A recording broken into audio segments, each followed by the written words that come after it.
order to be the best, you've got to beat the best. And if I elevate myself to the highest, most evolved level of myself as an individual, I think the results take care of themselves.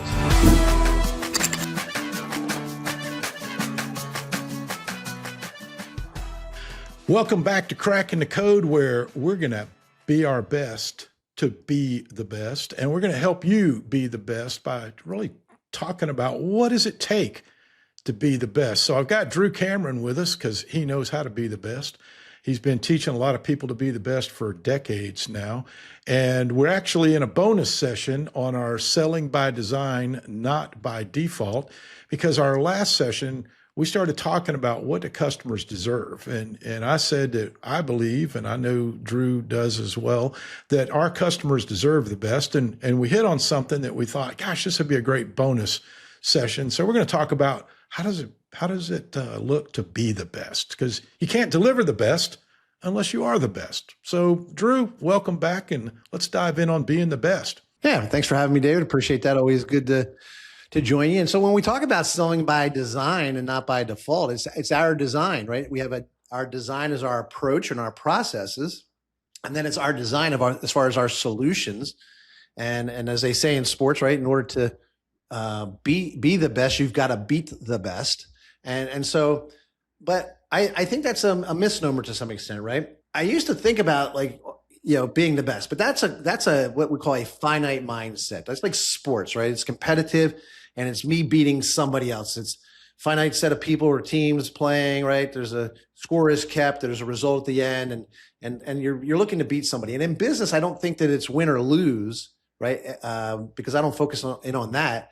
I focus in on being the best version of myself that I can be, right? And therefore, I don't worry about anybody else. I'm worried about myself. And if I elevate myself to the highest, most evolved level of myself as an individual and as a team and as a company, right? I think the results take care of themselves because I can't be somebody else and somebody else can't be me. So why am I worried about what anybody else is doing? But unfortunately, social media and the comparison society that we live in nowadays has us thinking that way. What we really need to focus in on is our own uniqueness, the things that make us special, right? And be the best version of myself and get my people to be the best versions of themselves. And as a collective, a set of players, on my team, I am playing a game. I'm just not competing against anybody else. Competition is in my own mind, and it's me being a better version of myself every day in 1% increments in multiple areas of my life and of my business. And if I do that, my team all does that, we're going to be the most unique, special thing out there that a customer can buy.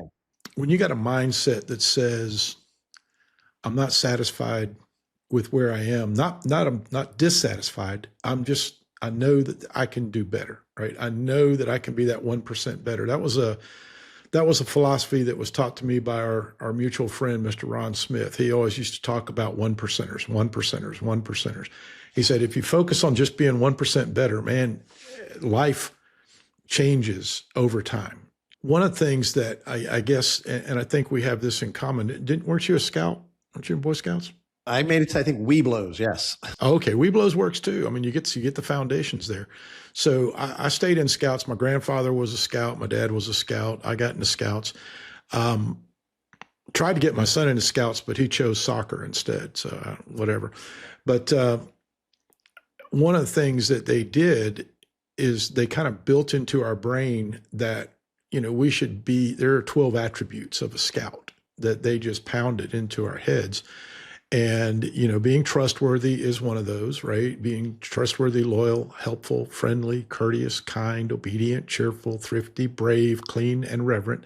I would call it respectful personally, because reverent is, people look at that as like a spiritual thing or a religious thing. But I think being respectful is kind of the important piece to that. And so when you think about being the best, you say, I got to be my best or be my best version of myself. I mean, what do you see as some of the attributes, kind of the way the Scouts look at things? What are some of the attributes of being the best version of you? Yeah. And let's, for time purposes and obviously for topic purposes, let's just relate it as it relates to sales and selling, right? Or the sales position, or being a design technician. Number one, I I've got to know my industry products and services better than anybody else does in the marketplace. And again, I don't care about others. I'm aware that there are other players in town, right? Other marketplace participants, as we call them. But no one is going to, outstudy me and out know the industry and have a better understanding of design principles and air quality and airflow and proper sizing and building envelope and home performance and system performance. I'm going to make sure that myself and of course my team. So when I say myself, I'm talking about myself and my company, my team, right? I'm going to be the best version of myself that I can be there. I'm going to be the best communicator that I can be. So I'm not a salesperson. I'm a communicator that has conversations that are compelling. And basically I tap into people to find out what they value the most. And then I basically say, my job is to be the person then who goes and looks at the house, the building envelope, the people, the systems in the house, and puts together solutions and then shares everything in a compelling way, so that there's value to what it is that I do. And they can see how what we do at our company and the products and services and solutions that we offer solve, the concerns that they have or the wants, wishes, needs, and desires that they have in a way that no one else is talking to them about. So that this other human being sees that I'm personally invested in them and their lives. Because I think by being the best version of myself, what I mean by that is I'm going to be the most evolved version of myself. I'm going to know the good sides and the dark sides of myself because we all have them, right? And I'm going to skill myself up to the best of my ability and continue to do so on a day-to-day basis in the service of others. I think that's our calling in life, is to be the best human that we can be individually and then take care of those around us, right? And the problem is in sales, it's about getting your results, getting your outcomes. And I think that's a misnomer. Really what we're supposed to be doing is taking care of other people and putting them in the best position that they need to be with the information they need to make an informed, intelligent decision. I don't care what they do as long as they do it knowingly. Now, do I want to earn their business? Yes, if it makes sense. But my job, yeah, that's the result. It's the outcome. I don't worry about the outcome because I'm not in charge of the outcome. That other human being is. But I got to put them in the best place. And so that's my job. And by definition there, I'm a category of one because I'm the only contractor in my mind, based on what I see out there, I'm the only contractor that's going to come in there and have that conversation at that level with them, right? Everybody else is going to sell their things to try and get a result, get an outcome, fill a crew, get some revenue, get personal income. I realize if I let go of my attachment to those things, more of those things come my way because I'm in alignment with the universe, right? And the flow and frequency of energy and the way people choose to buy and want to be treated. And therefore, I'm unique and because I'm a category of one. And as I said earlier, right, being a category one and being unique makes me the only one, and therefore then I am the best. But see, if I basically play the comparison game and I try and be better than anybody else, I'm nothing. I'm all over the map. Absolutely. So interesting thought just ran through my head as you were talking about that. You said that when we talk about being our best, you're really, you mentioned it's not just me, it's the entire company. So how do we encourage and lead others on the team to be their best? Because any company is kind of like a chain. It's only as good as its weakest link. So if you've got 9 people, let's say, that are just killing it, they're the best, but you got this one guy who's just getting you all the 1-star reviews. Obviously that's a management issue, right? That's a leadership issue. But how do you motivate? How do you get people to kind of buy into that mindset of it's your job to be your best? Well, think about it from this perspective. First off, that all begins obviously with vision, mission, purpose, core values, right? Organizational structure, charts, roles, responsibilities, things like that, right? We know who we are when we build this organism, right? It's not an organization; it's an organism. It's a collection of human beings that are going to take care of other human beings. And guess what? I don't just employ the human beings on my team. I employ their families, right? I'm responsible for mortgages and meals on tables and tuitions and car payments and sports, that the kids play and things like that. So I employ these families, and then we take care of families. And so when I hire somebody, I let them know that's my lens of the world. That's how I look at things. And so I want to give you, okay, David, as my coworker, right? And I don't like to use the term employee because that seems subservient to me, but as my coworker, as my teammate, right, is a better thing. I mean, yes, we are family to some extent, but we really are a team. You don't fire family, right? I mean, although I had, I fired an employee at one point, right? But uh, if I fire my brother, I didn't fire my brother as a family member. He was always going to be my brother. But I did fire an underperforming salesperson. Um, Brought him back twice, and he became the person he needed to be after that, right? But at the end of the day, my job is to help you see that I am in this for you, okay? To give you the best, career that you can possibly have, the best, company environment that you can work in, the best livelihood that you can have to take care of your family and live and realize all of your dreams. And all I ask in return is that you do the same for everybody else around you, right? On the team, okay? Because we're all part of this organism. And as my dad said, back in the day, we can have we have a golden goose, and it will lay golden eggs and feed everybody forever, right? Or we can kill the goose and we can have one glorious feast. One, right? He goes, what do you want to do? Kill the goose or have golden eggs and baby geese forever? And some of these geese may wander off and build their own thing, and that's cool too. And we were okay with that, right? We didn't worry about that because we were of an abundance mentality and an expansion mentality versus a scarcity, and fear mentality. And we basically said, listen, let's give everybody the best livelihood that they possibly can. And if they go on and build their own thing, that's fine too. Guess what? Nobody's going to outclass us and out hustle us and outwork us because that's our commitment. They might go do their own thing, but that's just going to be their own thing. And so I don't motivate anybody. I create an environment in which they feel motivated. They feel compelled to get the livelihood for themselves and their family, but also for those around them. And we hold each other accountable, and brothers and sisters hold each other accountable to that, because we're also realizing that we have to go out and have a bigger charge in life. We got to go out and take care of these other homes, these other people, rather, these other humans. We don't take care of equipment. We don't take care of houses. We take care of humans. And the only way that we can do that is if we're all at our best, okay, in the service of others. And I think that's really what it kind of comes down to. Yeah, and going back to Ron Smith again, he used to always tell me, he said, David, he says, we're in the people business. We just happen to turn wrenches on heating and air equipment, right? And it's so true. It just is so true. And thinking about the idea of when you're talking about, we're on this planet to serve others. I mean, that's really what we are. We are servant people. We are serving others at all times. Those people who are always serving themselves don't have a lot of friends, right? I'd rather have a lot of friends as I'm helping them, be better tomorrow than they are today, like I always talk about.